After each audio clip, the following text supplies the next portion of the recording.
ಮಾಡ್ಬೇಕಂತ ನಮ್ ಕೋರಿಕೆ. ಏನಕ್ಕೆ ಅಂತ ಹೇಳಿದ್ರೆ ನಾವು 4 ವರ್ಷ ಓದಿ ಏನು ನಾಲೆಜ್ ತಗೊಂಡಿರ್ತೀವಿ, ಪ್ರಾಕ್ಟಿಕಲ್ ನಾಲೆಜ್, ಥಿಯರಿ ನಾಲೆಜ್, ಆ ಬೇಸಿಕ್ ಕೋರ್ಸ್ ಅಲ್ಲಿ ಅವ್ರು 1 ವರ್ಷದಲ್ಲಿ ಮಾಡೋದ್ರಿಂದ ಏನು ಅವಕಾಶ ಅವ್ರಿಗೆ ನಾಲೆಜ್ ಬರ್ತಾ ಇಲ್ಲ.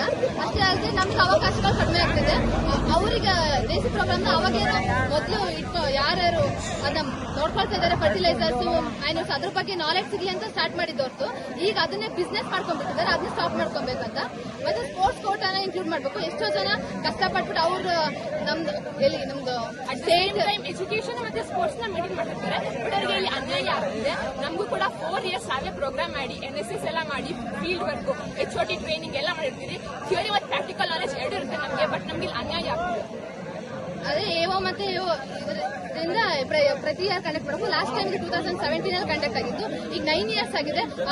ಅರೌಂಡ್ ಅದಕ್ಕಿಂತ ಮೊದಲು 2014 ಅಲ್ಲಿ 2008 2017 ವರ್ಷದಲ್ಲಿ AO ಮತ್ತೆ AO ಎಕ್ಸಾಮ್ ಕಂಡಕ್ಟ್ ಮಾಡಿರೋದು. ಬಟ್ ಇಲ್ಲಿವರೆಗೂ 9 ಇಯರ್ಸ್ ಆಗಿ ಅಪ್ಲಿಕೇಶನ್ ರಿಲೀಸ್ ಮಾಡಿದ್ದಾರೆ. ಬಟ್ ಇವಾಗ ನಮಗೆ ಅನ್ಯಾಯ ಆಗ್ತಿದೆ ಅಗ್ರಿಕಲ್ಚರ್ ಸ್ಟೂಡೆಂಟ್ಸ್ಗೆ.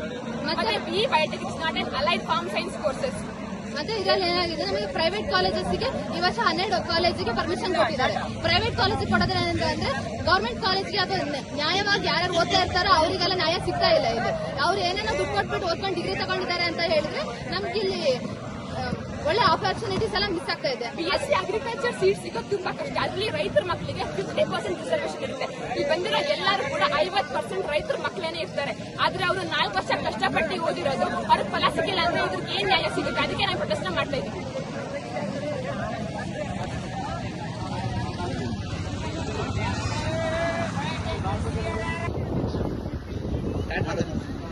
ಮಾನ್ಯ KE ಎಕ್ಸಾಮಿನೇಷನ್ ಅಥಾರಿಟಿ ಅವರಿಗೆ ನಾವು ರಿಕ್ವೆಸ್ಟ್ ಮಾಡೋದೇನಂತಂದ್ರೆ, ಈಗ ಪ್ರೈವೇಟ್ ಇಂಜಿನಿಯರಿಂಗ್ ಕಾಲೇಜಸ್ BE ಅವ್ರು 4 ವರ್ಷ ಓದಿರ್ತಾರೆ, ಅವರಿಗೆ ಇವಾಗ ಪರ್ಮಿಷನ್ ಕೊಟ್ಟಿದ್ದಾರೆ. ಇಲ್ಲಿವರೆಗೂ AO ಮತ್ತೆ ಅಸಿಸ್ಟೆಂಟ್ ಅಗ್ರಿಕಲ್ಚರ್ ಆಫೀಸರ್ ಎಕ್ಸಾಮ್ಸ್ ಏನೇನು ನಡೆದಿದ್ದಾವೆ ಅದ್ಯಾವುದಕ್ಕೂ ಅವರು ಪರ್ಮಿಷನ್ ಕೊಟ್ಟಿಲ್ಲ. ಪ್ರೈವೇಟ್ ಕಾಲೇಜಸ್ ಆಗಲಿ, ಪ್ರೈವೇಟ್ ಇಂಜಿನಿಯರಿಂಗ್ ಕಾಲೇಜಸ್ ಆಗಲಿ, ಪ್ರೈವೇಟ್ ಅಗ್ರಿಕಲ್ಚರ್ ಕಾಲೇಜಸ್ ಆಗಲಿ ಅಂತ ನಾವು ಮೊದಲೇ ಸ್ಟ್ರೈಕ್ ಮಾಡಿದ್ವಿ. Privatisation of agriculture colleges privatisation ಆಗಬಾರ್ದು ಅಂತಾನೆ ಸ್ಟ್ರೈಕ್ ಮಾಡಿದ್ವಿ. ಆದ್ರೂ ಅದಕ್ಕೇನು ಸರ್ಕಾರ ರೆಸ್ಪಾಂಡ್ ಮಾಡ್ದಲೇ ಪ್ರೈವೇಟೈಸೇಷನ್ಗೆ ಅವರು ಇದನ್ನ ಕೊಟ್ಟರು. ಆದ್ರೂ ಇವಾಗ ಅದನ್ನ ಕೊಟ್ಟಿದ್ದು ಏನೋ ಪ್ರಾಬ್ಲಮ್ ಇಲ್ಲ. ಆದ್ರೆ ಅವರಿಗೆ AO ಬರೆಯಕ್ ಕೂಡ ಪರ್ಮಿಷನ್ ಕೊಟ್ಟಿದ್ದಾರೆ. ಅವ್ರಿಗೆ ಕೊಡೋದಲ್ದಲೆ ಪ್ರೈವೇಟ್ ಇಂಜಿನಿಯರಿಂಗ್ ಕಾಲೇಜಸ್ ಅವ್ರಿಗೂ ಪರ್ಮಿಷನ್ ಕೊಟ್ಟಿದ್ದಾರೆ. ಅವರಿಗೆ ನಮ್ಮಷ್ಟು ನಮ್ಮ ಲೆವೆಲ್ ಅಲ್ಲ, ಅವರು ಕಾಂಪಿಟೇಷನ್ ಎಲ್ಲ ಲೆವೆಲ್ ಇಲ್ವೇ ಇಲ್ಲ. ನಮಗೆ ಅವ್ರಿಗೆ ಪ್ರಾಕ್ಟಿಕಲ್ ನಾಲೆಡ್ಜ್ ಗೊತ್ತಿಲ್ಲ. ರಾವೇ ಪ್ರೋಗ್ರಾಮ್ ಅಟೆಂಡ್ ಮಾಡಿರಲ್ಲ ಅವರು ಏನೂ ಗೊತ್ತಿಲ್ಲ. ಅವರು ಒಂದು ಸಾಯಿಲ್, ಇವು ನಾವೇನು ಮಾಮೂಲಿ ಕಲಿತೀವಿ ಜೆನೆಟಿಕ್ಸ್, ಸಾಯಿಲ್ ಅವೇನು ಕಲ್ತಿರಲ್ಲ. ಅವರು ಸುಮ್ಮನೆ ಅವ್ರೇನೋ ಮಷೀನು, ಸಾಫ್ಟ್ವೇರು, ಹಾರ್ಡ್ವೇರು ಅನ್ಕೊಂಡು ಸಾಫ್ಟ್ವೇರ್ ಹಾರ್ಡ್ವೇರ್ ಅನ್ಕೊಂಡು ಅವ್ರೇನೋ ಮಾಡ್ಕೊಂಡಿರ್ತಾರೆ. ಆದ್ರೆ ಅವ್ರಿಗೆ ಅಗ್ರಿಕಲ್ಚರ್ ಬಗ್ಗೆ ಏನೋ ನಾಲೆಡ್ಜೇ ಇರಲ್ಲ.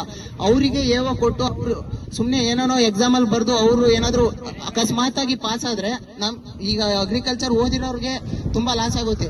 ಈಗ ಆಲ್ಮೋಸ್ಟ್ ಕರ್ನಾಟಕದಲ್ಲಿ ಅಗ್ರಿಕಲ್ಚರ್ ಕಾಲೇಜ್ ಇರೋದೇ ಕಡಿಮೆ, 10 ಇರ್ಬೋದು ಮೇ ಬಿ. ಅದಕ್ಕೆ ಆ ಸೀಟ್ ಸಿಗ್ಬೇಕಂದ್ರೆ ಎಷ್ಟು ಕಷ್ಟಪಟ್ಟಿರ್ತಾರೆ ಹುಡುಗರು. ಸೆಕೆಂಡ್ PUಲಿ ಎಷ್ಟು ಓದಿರ್ತಾರೆ, ರಾತ್ರಿ ಹಗಲು ಅಂತಲೇ ಎಷ್ಟು ಅಗ್ರಿಕಲ್ಚರ್ ಪ್ರಾಕ್ಟಿಕಲ್ ಬರ್ದು ಪ್ರಾಕ್ಟಿಕಲ್ಗೆ ಅಂತಾನೆ ಕೋಚಿಂಗ್ ತಗೊಂಡು ಅಗ್ರಿಕಲ್ಚರ್ ಮಾಡಬೇಕು ಅಂತ ಪ್ಯಾಷನ್ ಇಂದ ಬಂದಿರ್ತಾರೆ. ಅವ್ರಿಗೆ ಮೊದಲೇ ಗೊತ್ತಿರುತ್ತೆ ಅಗ್ರಿಕಲ್ಚರ್ ಅಲ್ಲಿ ನಮಗೆ ಜಾಬ್ ಸಿಗಲ್ಲ ಅಂತ. ಆದ್ರೂ ಅವರು ಪ್ಯಾಷನ್ ಇಟ್ಕೊಂಡು ಬಂದು ಅಗ್ರಿಕಲ್ಚರ್ ಮಾಡ್ತಾರೆ. ಅದಕ್ಕೆ ಅವರಿಗೆ ಇವಾಗ AO ಒಂದೇ ಒಂದು ಅವರಿಗೆ ಕಾಂಪಿಟೇಟಿವ್ ಎಕ್ಸಾಮ್, ಅವರಿಗೆ ಅವ್ರ ತಂದೆ ತಾಯಿ ಸಾಕೋಕೆ ಅವರಿಗೆ ಒಂದು ಗೌರ್ಮೆಂಟ್ ಜಾಬ್ ಸಿಗೋದು ಅಂತಂದ್ರೆ ಅದು AO ಮಾತ್ರನೇ. ಅದನ್ನೇ ಇವರು 2017ರಲ್ಲಿ ಅಂದ್ರೆ ಅಲ್ಲಿಗೆ ನೀವೇ ಥಿಂಕ್ ಮಾಡಿ 9 ವರ್ಷ ಆಯ್ತು AO ಎಕ್ಸಾಮ್ ಬಿಟ್ಟು ಇವಾಗ ಬಿಡ್ತಾವ್ರೆ. ನಮ್ಮ ಬೇಡಿಕೆ ಏನಂತಂದ್ರೆ ಪ್ರತಿ ವರ್ಷನೂ AO ಕಡಿಮೆ ಸೀಟ್ ಆಗ್ಲಿ, 100 ಸೀಟ್ ಆಗ್ಲಿ, 50 ಸೀಟ್ ಆಗ್ಲಿ, ಪ್ರತಿ ವರ್ಷನೂ AO ಎಕ್ಸಾಮ್ ನ ಕಂಡಕ್ಟ್ ಮಾಡ್ಲೇಬೇಕು ನೀವು. ಈಗ ಪ್ರತಿ ವರ್ಷ ಇವಾಗ ಆಲೇ ನಮ್ಮ ಸೀನಿಯರ್ಸ್ 2017ರಲ್ಲಿ ಪಾಸ್ ಔಟ್ ಆಗಿರೋರು ಇವಾಗ ಆಲ್ಮೋಸ್ಟ್ ಅವ್ರಿಗೆ ಅದ್ರ ಬಗ್ಗೆ ಇಂಟ್ರೆಸ್ಟ್ ಹೋಗಿರುತ್ತೆ. ಅಗ್ರಿಕಲ್ಚರ್ ಬಗ್ಗೆ ಅವ್ರು ಓದಿರೋದೆಲ್ಲ ಮರ್ತೋಗಿರ್ತಾರೆ. ಅವ್ರು ಆರಾಮಾಗಿ ಆಲೇ ಎಷ್ಟೋ ಜನ ಮಾಮೂಲಿ ಇಲ್ಲಿ ಇಂಡಸ್ಟ್ರಿಗೆ 15,000 ಸಂಬಳಕ್ಕೆ ಹೋಗಿ ಆರಾಮ್ ಮದುವೆ ಮಾಡ್ಕೊಂಡಿರ್ತಾರೆ. ಇವಾಗ ಅವ್ರು ಬಂದು AO ಬರೀರಿ ಅಂದ್ರೆ ಹೆಂಗಾಗುತ್ತೆ? ಇವಾಗ ನೀವು ಜಸ್ಟ್ ಪಾಸ್ ಔಟ್ ಆಗಿದ ತಕ್ಷಣ ನೀವು ಎಕ್ಸಾಮ್ ಕಂಡಕ್ಟ್ ಮಾಡಿದ್ರೆ ಅವಾಗ ಬರ್ದು ಅವರು AO ಎಕ್ಸಾಮ್ ಆಗಿ ಅವ್ರ ಮುಂದಿನ ಫ್ಯೂಚರ್ ನೋಡ್ಕೊಂತಾರೆ. ನೀವು 2017ರಲ್ಲಿ ಪಾಸ್ ಔಟ್ ಆಗಿರೋರು 2026ರಲ್ಲಿ ನೀವು ಎಕ್ಸಾಮ್ ಬರೀರಿ ಅಂದ್ರೆ ಅದ್ ಹೆಂಗಾಗುತ್ತೆ? ಅವ್ರು ಆಲೆ ಫುಲ್ ಏನೋ 15,000 ಸಂಬಳಕ್ಕೆ ಫಿಕ್ಸ್ ಆಗಿರ್ತಾರೆ. ನೀವು ಅದಕ್ಕೆ AO ಪ್ರತಿ ವರ್ಷ ಕಂಡಕ್ಟ್ ಮಾಡಬೇಕು. ಮತ್ತೆ BE ಇಂಜಿನಿಯರಿಂಗು ಅವ್ರಿಗೆಲ್ಲ ಇದು ಕ್ಯಾನ್ಸಲ್ ಮಾಡಬೇಕು. ಮೇನ್ ಪ್ರೈವೇಟೈಸೇಷನ್ ಆಫ್ ಅಗ್ರಿಕಲ್ಚರ್ ಅವ್ರಿಗೆ ಪರ್ಮಿಷನ್ ಕೊಡಬಾರ್ದು. ಏನೇನ್ ಗೌರ್ಮೆಂಟ್ ಕಾಲೇಜಸ್ ಅಲ್ಲಿ ಅಗ್ರಿಕಲ್ಚರ್ ಇದಾವೆ ಅವ್ರಿಗೆ ಮಾತ್ರ ಕೊಡಬೇಕು. ಯಾಕಂದ್ರೆ ಅಷ್ಟು ಕಷ್ಟಪಟ್ಟು ಅಗ್ರಿಕಲ್ಚರ್ ತಾಂಡಿರ್ತಾರೆ. ಅದಕ್ಕೆ ಅಷ್ಟೇ ನಮ್ಮ ಬೇಡಿಕೆ.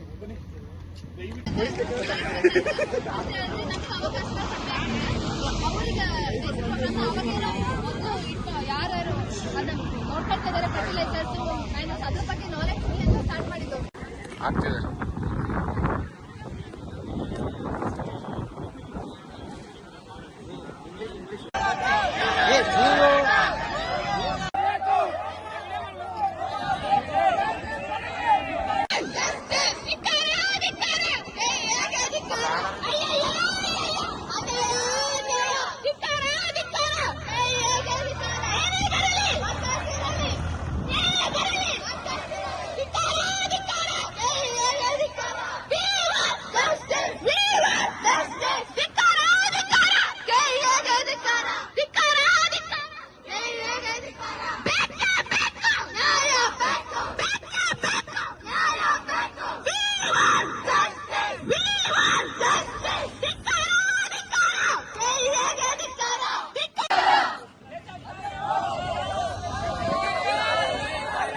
ಯಾರು ಇವರೆಲ್ಲ ಸತ್ಯಣ್ಣ ಬಂದಂಗೆ ಬರ್ತಾರಲ್ಲ ಸುಳ್ಳ ಮಕ್ಕಳು.